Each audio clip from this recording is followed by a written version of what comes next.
ભગવાનને પ્રાર્થના કરી છે નજરથી, ભગવાનની નજરથી નજર મળી છે અને ભીમને ભગવાને ઈશારો કર્યો છે કે હું જેમ કરું ને એમ કરજે.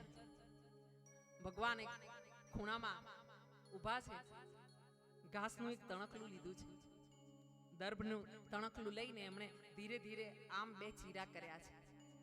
ભીમને ઉતાવળ એટલે એને આમ જોયું કે ચીરા કરે એટલે ભીમે ચીરા કરીને પેલા જરાસંઘને ફેંકી દીધો. જરાસંઘનો બે શરીરના કટકા થયેલા પાછા ભેગા થઈ ગયા, કારણ કે જરા નામની રાક્ષસી હતી, એને આ જરાસંઘ નાનું બાળક હતું ને ત્યારે વનમાં બે કટકામાં મળ્યું હતું અને એ જરા નામની રાક્ષસી આ બે કટકા જોડ્યા અને એમાંથી આ જરાસંઘ જન્મ્યો હતો એક થઈને.